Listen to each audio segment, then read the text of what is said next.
Hey Quad Bros, what's going on guys? Welcome back to the channel. Glad to have you guys here. We've got a new Battle Pass season, and as a result, we of course have new Gold Order guns to review and go over. We're only going to be reviewing 3 today because that's how many Gold Orders I had for weapons. Hopefully in the future Darkflow hooks me up with enough to review all these guns, but alas, until then, we're going to be stuck with these 3. We're going to be reviewing the Yazikov SMG, the Bren Mark II 100, and the Murata Type 22 rifle. Those of you that are paying attention would realize that we're not reviewing the Pavesi SVT. The reason for this is that from what I've seen and from what I've used of it in the testing range, it is kind of just a G41 except worse.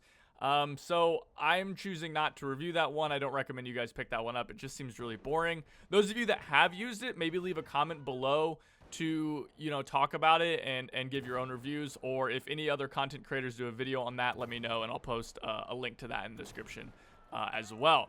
But otherwise, guys, let's jump into it. We're going to start off with the Yazikov. If you guys like this video and it helped you out, remember to like and subscribe, yada yada yada, all that good stuff, and hope you guys enjoy the video. Let's do it. Alright, the Yazikov SMG. So this is a sidearm, which is the second Gold Order sidearm, I believe, the first being the sword pistol. And this one is, it's less of a meme, but it's not, I don't know, it's a really interesting gun, I'll say that. Its biggest problem is that it has such a small magazine capacity. It is a true sidearm. You're not going to be going crazy with this gun because it just has so little bullets and it spits them out so fast. It's basically like if you took a pistol and turned it into a PPSH. Most of the time I used this gun, I was only able to get 1 kill with it, maybe 2 if I was really lucky, and you're constantly reloading with this. So this is not a Gold Order that you're picking up as like oh, I'm about to go off and go crazy with this thing. It's not going to do that. This thing is truly a sidearm, which is good. I think that's interesting. I personally probably wouldn't recommend picking this up unless you're a diehard Soviet player or you really want like a sidearm for your, like a sniper or something like that. It gives you some firepower, but at the same time, you could just bring a PPSH, and it's not like the Soviets are lacking for SMGs. So, at the end of the day, I don't think this is a bad Gold Order by any stretch. I think that it's perfectly valid to pick it up and have a couple of them to just give like a sniper squad like some extra firepower.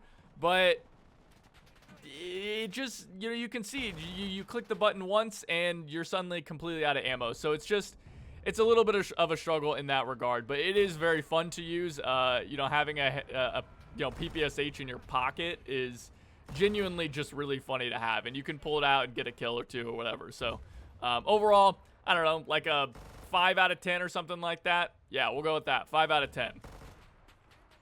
All right, moving on to what is my personal favorite weapon for this Battle Pass, the Murata Type 22 rifle. Now, this thing, it's not really that good. It's not bad, I'll say that, but it hits like a truck. That's its biggest advantage. It just absolutely destroys anyone. If you hit someone, it doesn't matter where you hit them, they are dead. This thing does 1 billion damage, and it does a lot of damage at range too, so it's very fun to use. I love its sights. They're just very clean. I like that style of sight, as you guys can see there.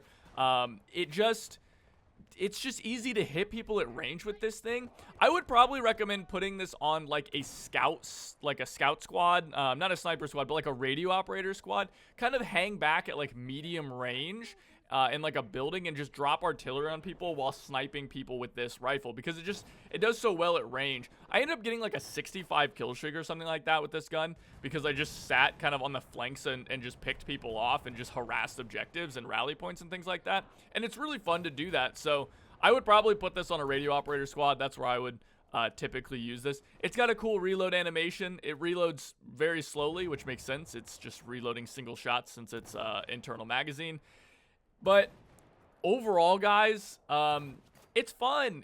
I think it's a good bolt-action rifle. I mean, the Japanese already have the best bolt-action rifle in the game with the Type 38, and there's not really anything that this gun does that gun doesn't, other than like, raw damage. But it's not like you're really wanting for damage with a bolt-action. But at the end of the day, it's kind of a neat gun. I'm a sucker for these like really hard-hitting bolt-action rifles that have good magazine capacity. It kind of reminds me a lot of like the Bren 2, except it has 8 rounds and does a little bit less damage, right? But it still hits really, really hard. So it's nothing to write home about. I guess that's kind of the way to put it. It's nothing to write home about, but it's a fun gun. It's got a quirky little reload animation. It hits hard, and you can do some serious damage with it. And BR2, it can be a lot of fun. So overall, I think this is like worth picking up if you're looking for something like this, maybe for a radio operator or something like that.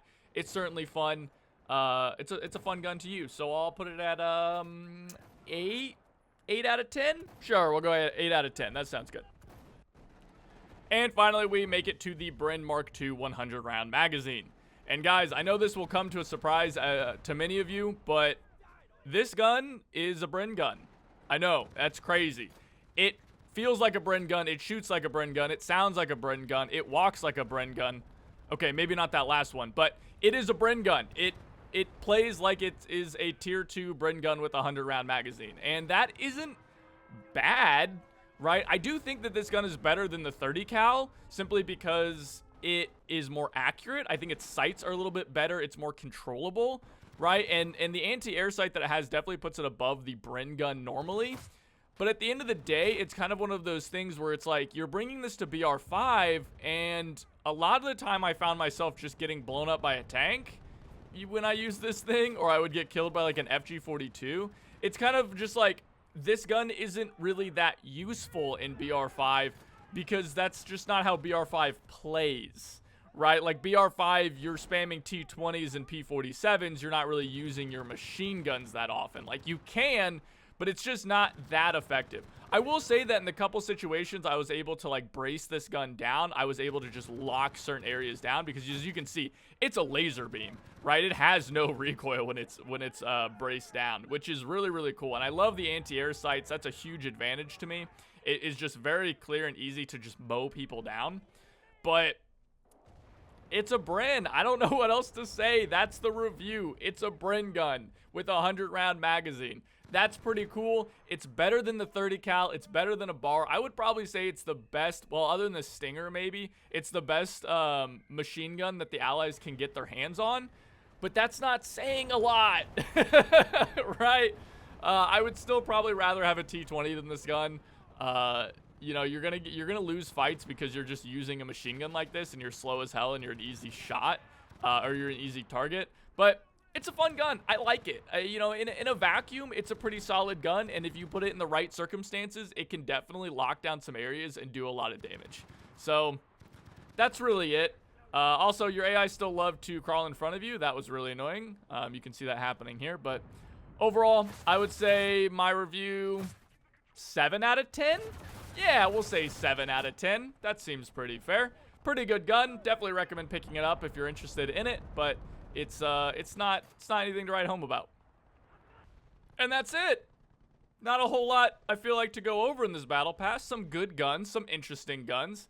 Nothing that is like exceptionally amazing, but a lot of stuff that is pretty interesting and pretty cool. That's kind of how I would classify this round, this class of our BR or battle pass guns. Let me know what you guys think about this. Those of you guys that have picked these up already, do you guys think I'm on, I'm on point with a lot of these critiques and a lot of these conclusions that I've drawn about these guns? Let me know in the comments. While you're there, like and subscribe for more enlisted content. And without anything else, guys, I'll see you next time. Take it easy.